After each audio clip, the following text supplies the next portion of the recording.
Sorry தெரியாம பட்டுருச்சு, கவனிக்கல. அடிக்கடி எதுவும் பட்டுருச்சோ? இல்ல பரவாயில்ல பை, உங்களுக்கு நல்லா தெரியும் பை, நானும் சைதாப்பேட்டில தான் இருக்கேன்.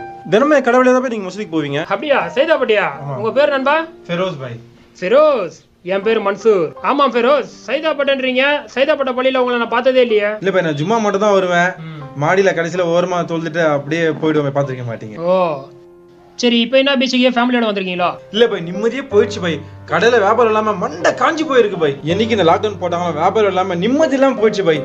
அதான் ரிலாக்ஸ் ஆகிட்டு போறேன்னு பீச் பக்கம் வந்திருக்கேன் பை. நிம்மதி இல்லைன்னா பள்ளிவாசலுக்கு தானே போகணும். இப்படி நிம்மதியை தேடி பீச்சுக்கு வந்துட்டீங்க. சரி வாங்க பேசிக்கிட்டே போவோம். இப்படிதான் 5 வருஷத்துக்கு முன்னாடி நானும் நிம்மதியை தேடி அலைஞ்சிட்டு இருந்தேன். இன்னைக்கு உங்க முன்னாடி மன்சூரா நிக்கிறேன். நான் தான் 5 வருஷத்துக்கு முன்னாடி குடிச்சிட்டு உச்சகட்ட ஊதாரியா தூக்கிட்டு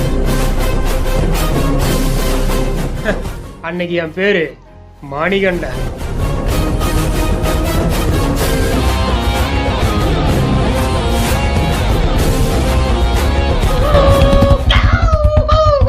டேய் பொறம்போக்கு நாயே, சாராயத்தை ஊதே. டேய் ஏன்டா இவ்வளவு பெரிய ஆட்டோ நிறுத்தினது? ஏய் ஏன்டா டிரைவரு புல்லட் பாண்டி வர? டேய் டேய் நோஞ்சா இங்க வா.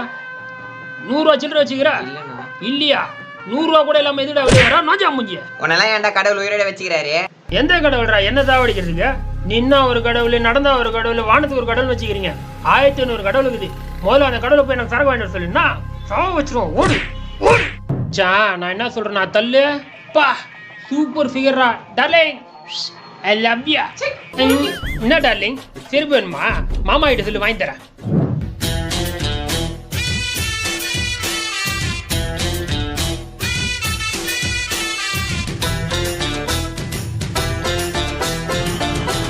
ஏன் சார், அந்த அம்மா தான் ஆஸ்பத்திரியில் சீரியஸ் ஆகுறாங்களாமே. ஒருவேளை அந்த அம்மாவுக்கு ஏதாவது ஆயிடுச்சுன்னா அடுத்து யார் முதலமைச்சர் வருவா? ஓபிஎஸ்ஸா இல்ல சசிகலாவா? அதான் ஜெயக்குமார் இருக்கிறப்பா, கட்சியில பழைய ஆள் அவர் வரது கூட நிறைய வாய்ப்பு இருக்கு. நீ வேணா பாரு சார், இவர் ஒருவாரு அவர் ஒருவாருன்றோம். கட்சியில பேரே தெரியாது, எவனை வந்து தட்டுன்னு போக போறான். ஆமாப்பா. ஓகே பாய் பாய் பாய்.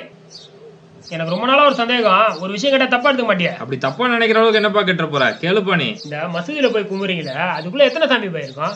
ரொம்ப நாள் சந்தேகம் எனக்கு. சில மதத்துல 3 சாமியை கும்பிடுறாங்க, சில மதத்துல 300 சாமியை கும்பிடுறாங்க. இந்த மசூதியில எத்தனை சாமி இருக்கும் அதை மட்டும் சொல்லு பாய். இஸ்லாத்தை பொறுத்த வரைக்கும் பல கடவுள் கிடையாது தம்பி. இஸ்லாத்தை பொறுத்த வரைக்கும் இறைவன் ஒருத்தன் தான். ஒருத்தர் தான் அவன் இறைவன் இஸ்லாம் சொல்லுது. புரியுற மாதிரி சொல்லணும்னா, இப்ப நம்ம 2 ஆட்டோல பேசிட்டு வந்தோம்ல, அதிமுக அடுத்த மூலம் சரி யார் வருவான்னு சொல்லிட்டு பேசிட்டு வந்தோம். இதுவே திமுக அதிமுக 2 பேரையும் ஒரே நேரத்துல பதவியில் உட்கார வச்சு 2 பேருக்கும் சேம் பவர் கொடுத்துட்டோம். அப்ப என்ன ஆகும்? ஐயோ, இவங்க 2 பேரும் எதிர் கட்சியா இருக்கும்போதே சண்டை தாங்கல. இதுல 2 பேரும் ஒரே இடத்துல ஆட்சியில உட்கார வச்சுன்னு வை, தமிழ்நாடே தாறுமாறு தான். சாதாரண தமிழ்நாட்டுக்கு 2 முதலமைச்சர் தான் அந்த நிர்வாகம் சரியா இயங்காதுன்னா, இவ்வளவு பெரிய பிரம்மாண்ட உலகம், சரியான நேரத்துக்கு சூரியன் உதிக்குது, சரியான நேரத்துல மழை பெய்யுதுன்னா அதெல்லாம் ஒருத்தரோட கண்ட்ரோல்ல இருந்தா சரியாவே இயங்கும். ஒருவேளை பல கடவுள் இருந்ததுன்னு வைங்களேன், ஒருத்தர் இப்ப மழை பெய்யட்டுன்னு, இன்னொருத்தர் வேணான்னு, ஒருத்தர் சூரியன் உதிக்கிட்டோன்னு, இன்னொருத்தர் வேணான்னு. இப்படி கடவுளுக்குள்ள கருத்து வேறுபாடு வந்துச்சுன்னா இந்த உலகம் சரியா இயங்க முடியுமா? அதனால ஒருத்தன் தான் இறைவன், அவன் தான் இந்த உலகத்தை சரியா முறையா இயக்குறான்னு சொல்லி இஸ்லாம் சொல்லுது தம்பி. அவன் தான் அல்லாஹ். அல்லானா ஏதோ அரபு நாட்டுல வந்து வந்த கடவுள் கிடையாது தம்பி. இப்ப நம்ம இங்கிலீஷ்ல காடுன்னு சொல்லுவோம், தமிழ்ல கடவுள்னு சொல்லுவோம், இந்தியில பகவான்னு சொல்லுவோம். அந்த மாதிரி அரபு மொழியில அல்லாஹ். அல்லானா ஒன்ன என்ன இந்த முழு உலகத்தை படைச்சு இது எல்லாத்தையும் பரிபாலிக்கிறான்ல, அந்த இறைவன் சொல்லி அர்த்தம் தம்பி. பாய் கரெக்டா சொல்ற பாய். இவ்வளவு நாளா கடவுளை பத்தி எனக்கு என்னென்னலாம் சந்தேகம் இருந்துச்சோ அது எல்லாத்துக்கும் சரியா பதில் சொல்ற பாய். நீங்க ஒண்ணு செய்யுங்க, இந்த குரானை படிங்க தம்பி. மனுஷன் வாழ்க்கையில என்னென்ன சந்தேகங்கள்லாம் இருக்குமோ அது எல்லாத்துக்குமே இந்த குரான்ல தெளிவான பதில் இருக்கு. அவசியம் நீங்க இந்த குரானை படிங்க தம்பி. அன்னைக்கு அந்த பாய் பேசிட்டு போன வார்த்தையெல்லாம் எனக்குள்ள ஏதோ ஒரு மாற்றத்தை ஏற்படுத்துச்சு. அன்னைக்கே அந்த குரானை திறந்து படிச்சேன். எது நல்லது எது கெட்டதுன்ற உண்மை எனக்கு புரிய ஆரம்பிச்சிச்சு. அநியாயமா ஒரு அப்பாவி அடிக்கிறது எவ்வளவு பெரிய பாவம், மனுஷன் வாழ்க்கையை மது எவ்வளவு சீரழிக்குது, பெண்களுக்கு எவ்வளவு கண்ணியம் தரணும், இப்படி வாழ்க்கைக்கு தேவையான எல்லா வழிகாட்டலும் அந்த குரான்ல இருந்துச்சு. ஏன் வாழ்றோம், எதுக்குடா இந்த வாழ்க்கைன்னு வழி தெரியாம வாழ்ந்துகிட்டு இருந்தேன்னா அன்னைக்கு தான் இஸ்லாமுன்ற சரியான பாதையை தேர்ந்தெடுத்தேன். அப்படியாப்பட்ட மனிதனை தான் அல்லாஹ் இன்னைக்கு மன்சூரா தேர்ந்தெடுத்திருக்கான். இதுக்காக அல்லாவுக்கு நான் காலம் முழுக்க நன்றி செலுத்திக்கிட்டே இருக்கணும். இதுல கொடுமை என்ன தெரியுமா? ஒரு குடிகாரனா ஊதாரியா சுத்திட்டு கூட என்னை உட்கார வச்சு வீட்டுல சோறு போட்டாங்க. ஆனா என்னைக்கு நான் முஸ்லீமா மாறணும், நீ முஸ்லீமா இருந்தா வீட்லயே இருக்காதுன்னு சொல்லி வீட்டை விட்டு வெளியே துரத்துனாங்க. அந்த நேரத்துல ஒருவேளை சாப்பாடு இல்லாம தெருவா சுத்தி இருக்க. ஆனா அந்த நேரத்துல கூட ஒருவேளை தொழுகையை விட்டது கிடையாது. ஏன்னா இஸ்லாமுங்கிற பொக்கிஷம் எனக்கு கிடைச்சதுக்கு அப்புறம் இந்த பசி கஷ்டம் இதெல்லாம் எனக்கு பெருசாவே தெரிஞ்சதில்லை தம்பி. ஆனா இன்னைக்கு எத்தனையோ முஸ்லீம்ங்க இஸ்லாமுங்கிற பொக்கிஷம் அவங்களுக்கு ஈஸியா கிடைச்சதுனால சர்வ சாதாரணமா தொழுகை விட்டு சுத்திட்டு இருக்காங்க. எங்க தாத்தா முஸ்லீமு, எங்க அப்பா முஸ்லீமு, இதனால நானும் முஸ்லீமு, இப்படி உங்களுக்கு எல்லாம் இஸ்லாம் ஈஸியா கிடைச்சதுனால தொழுகைங்கிற அந்த பொக்கிஷத்தோட மதிப்பு தெரியாம ஜும்மா தொழுதா போதும், பெருநா தொழுதா போதும்னு அவ்வளவு அசால்ட்டா அலைஞ்சிட்டு இருக்கீங்க. இன்னும் சிலர் கடையில பிஸியா வியாபாரம் பண்ணிட்டு தொழுகை விடுறாங்க. பள்ளியில அல்லாஹு அக்பர் அல்லாஹு அக்பர், அல்லா தான் பெரியவன், அல்லா தான் பெரியவன் சொல்லி கூட எனக்கு அல்லா பெரியவன் கிடையாது, என் கடையோட கல்லா தான் பெரியவன்ட்டு வியாபாரத்துக்காக தொழுகையை மறந்து சுத்திட்டு இருக்காங்க. நாளைக்கு மறுமையில அல்லாஹ் தொழுகையை பத்தி தான் முதல்ல கேள்வி கேட்பான். அதனால என்ன ஆனாலும் சரி தொழுகையை மட்டும் விட்டுறாதீங்க நண்பா. நபி ஸல்லல்லாஹு அலைஹி வஸல்லம் சொல்லியிருக்காங்க, உடல்ல தலை எவ்வளவு முக்கியமோ அது மாதிரி இஸ்லாத்துல தொழுகை முக்கியம். ஒரு தலையை வச்சுதான் ஒரு ஆளையை யாருன்னு கண்டுபிடிக்க முடியும். தலை இல்லைன்னா அவனுக்கு பேர் முண்டம். அந்த மாதிரி இஸ்லாத்தை பொறுத்த வரைக்கும் தொழுகை தான் ஒரு முஸ்லீம்கான அடையாளம். தொழுகை இல்லைன்னா அவன் முண்டத்துக்கு சமம். இப்போ முடிவு பண்ணுங்க, நீங்க முஸ்லீமா வாழ போறீங்களா இல்ல முண்டமா வாழ போறீங்களா? யாருக்கு எப்போ மௌத் வரும்னு சொல்ல முடியாது நண்பா. அதனால நீங்க வாழ்ற வரைக்கும் 5 நேரம் தொழுகையை ஒழுங்கா தொழுவுங்க. நீங்க தேடுற நிம்மதி உங்களை தேடி வரும். சரி, டைம் ஆச்சு, கிளம்பட்டுமா? இப்போ கிளம்புனா நான் மகரிபுக்கு சைதாப்பேட்டைக்கு போயிடுவேன். வரட்டுமா? அஸ்ஸலாமு அலைக்கும். வாலைக்கும் சலாம் பாய். ஃபெரோஸ், அடுத்த தடவை உங்களை பார்க்கும்போது பள்ளியில தான் மீட் பண்றோம்.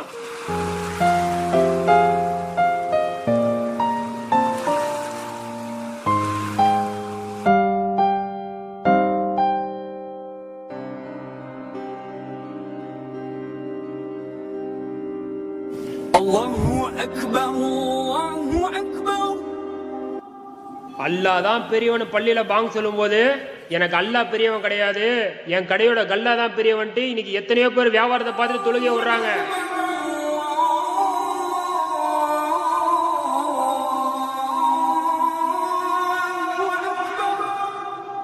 அல்லாஹு அக்பர். அஸ்ஸலாமு அலைக்கும் வரஹ்மத்துல்லாஹ். அஸ்ஸலாமு அலைக்கும் வரஹ்மத்துல்லாஹ். அஸ்ஸலாத்து ஜனாஸா, அஸ்ஸலாத்து ஜனாஸா, அல்லாஹு அக்பர். அஸ்ஸலாமு அலைக்கும் வரஹ்மத்துல்லாஹ். அஸ்ஸலாமு அலைக்கும் வரஹ்மத்துல்லாஹ். லேட்டா வந்தவங்க ஜனாசா முகத்தை பார்க்காதவங்க எல்லாம் பார்த்துங்க பை.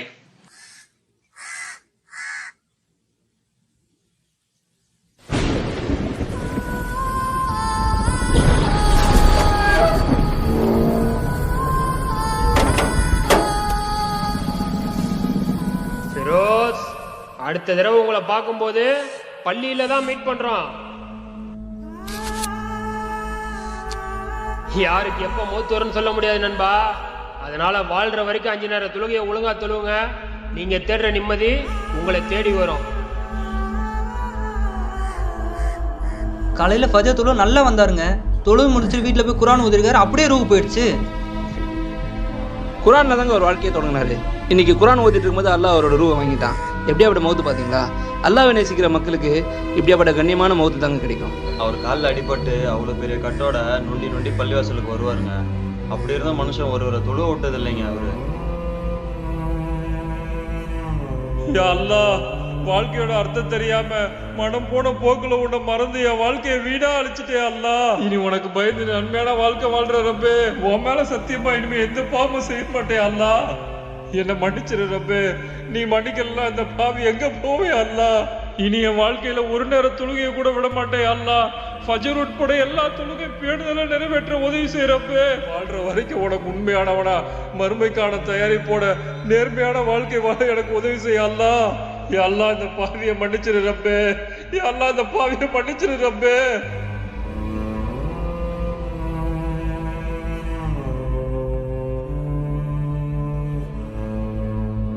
நாளைக்கு மறுமையில அல்லாஹ் தொழுகையை பத்தி தான் முதல்ல கேள்வி கேட்பான்.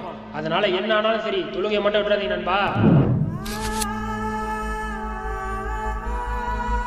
எங்க தாத்தா முஸ்லீமு, எங்க அப்பா முஸ்லீமு, இதனால நானும் முஸ்லீமு, இப்படி உங்களுக்கு எல்லாம் இஸ்லாம் ஈஸியா கிடைச்சதால தொழுகையோட அருமை தெரியல.